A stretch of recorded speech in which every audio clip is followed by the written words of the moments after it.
बादशाह के सामने एक मामला आया, दो औरतें उसके सामने आ जाती है। गौर कीजिए, ये दोनों औरतें करप्ट हैं।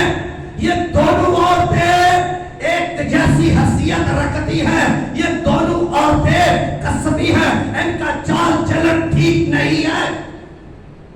लेकिन और सिमिलरिटी ये है, दोनों हमला हुई, दोनों के बच्चा एक एक बेटा पैदा हुआ। और अब देखिए फर्क, यहां तक दोनों के अंदर यकसानियत है। वो भी बदचलन है, ये भी बदचलन है। वो भी औरत है, ये भी औरत है। वो भी मां है, ये भी मां है। वो भी हामला है, ये भी हामला है। उसने भी बेटा जना, इसने भी बेटा जना। एक जैसी सूरत। अब आगे बढ़े। रात को एक का बेटा मर गया। कैसे मर गया? एक का बेटा उसकी गफलत की वजह से, उसकी नींद की वजह से, गहरी नींद में वो सोई हुई थी और अपने बेटे के ऊपर आ गई और अपने बेटे को अपने नीचे लेकर मार दिया।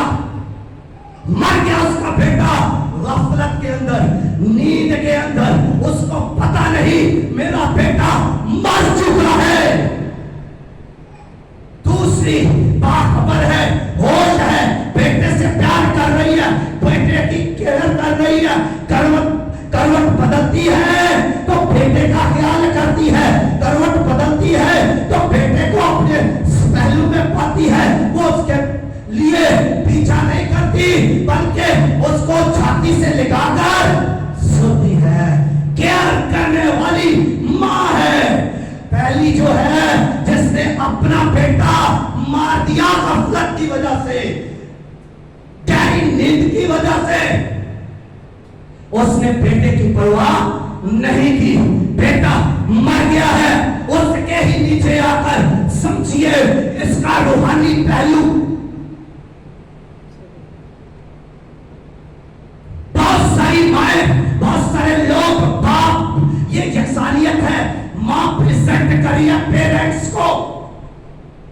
मैं पेरेंट्स की बात करूंगा, सिर्फ मां की नहीं, बाप की भी यहां पर मैं बात करूंगा। दोनों एक जैसे हैं, दोनों का म्यार एक जैसा है, दोनों की जिम्मेदारी एक जैसी है।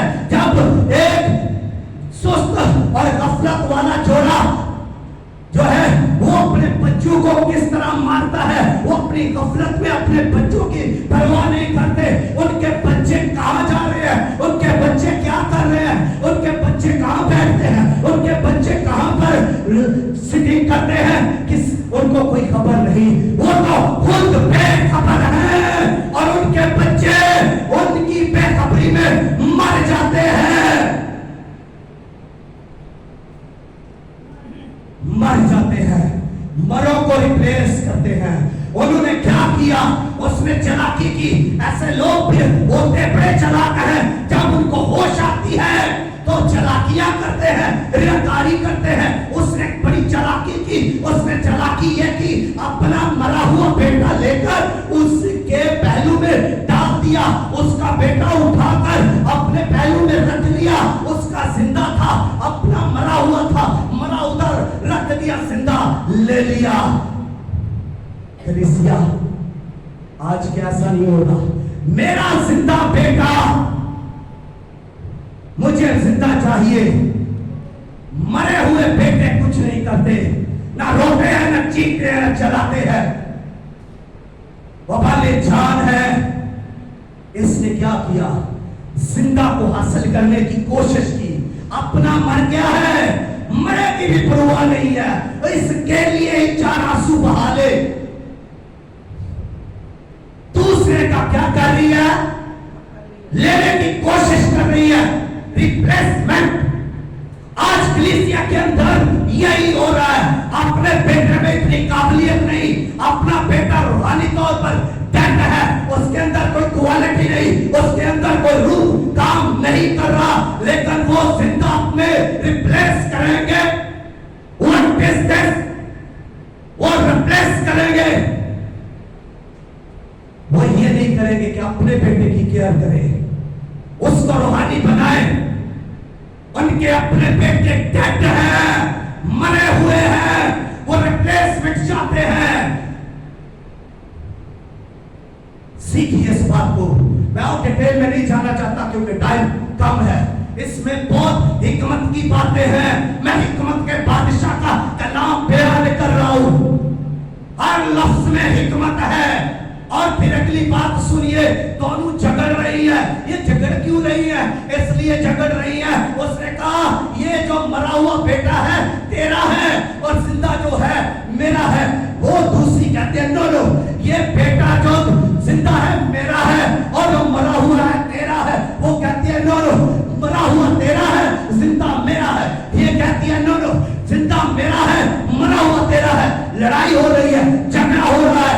और इसी असना में उन्होंने फैसला किया कि हिकमत के बादशाह के पास इनको ले जाए।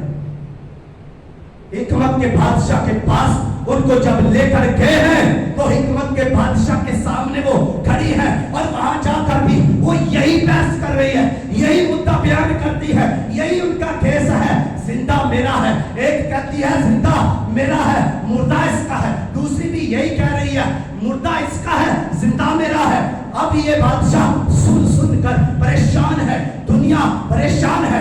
जितने लोग इस केस को सुन रहे हैं वो हैरान और सुस्तर है। उनके अंदर इतनी एबिलिटी नहीं कि हम इसको सुलझा सके। तफ्तीश, मामले में तफ्तीश। हिकमत के बादशाह ने ऑर्डर किया एक तलवार लाई जाए। तलवार आ गई। उसने दूसरा हुक्म किया, इस बच्चे को लेकर बीच में से दो हिस्से कर दिया जाए। एक टुकड़ा इस मां को दे दो, एक टुकड़ा इस मां को दे दो। ऑर्डर हो चुका है। अब फिर मां के पास आता हूं। जिसका मरा हुआ था उसने कहा ठीक है, चीर दो, ये फैसला ठीक है। जिसका मर गया था ठीक कह रही है, क्योंकि उसकी सोच ये है कि इसका भी जिंदा न रहे। मेरा मर गया है तो इसका भी मर जाए।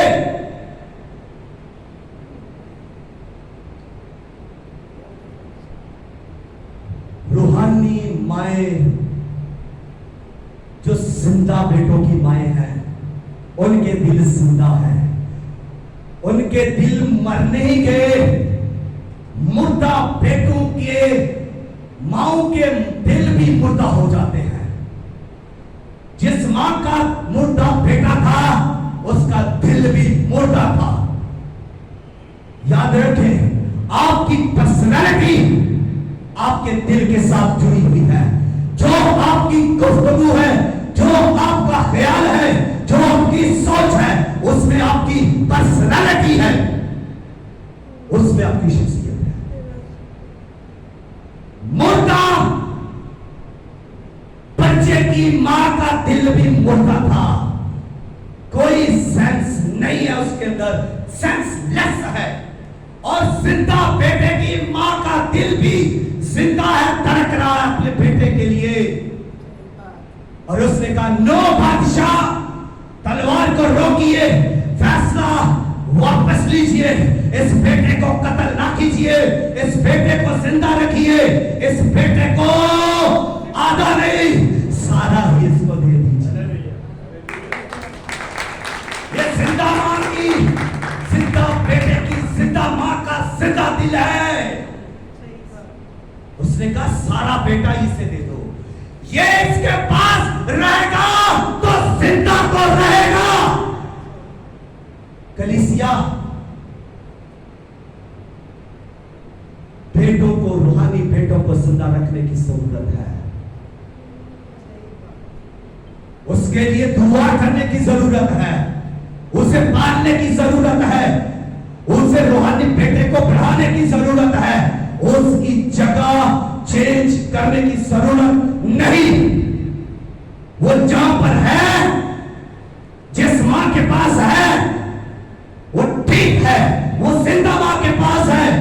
वो इसलिए जिंदा मां के पास है तो जिंदा मां उसकी परवरिश जिंदा ख्यालों से करेगी, उसकी आदतों में जिंदगी होगी, उसकी पर्सनालिटी में जिंदगी होगी। जिंदा माए, रूहानी माए अपने बेटे को हमेशा जिंदा रखती है। हालेलुया।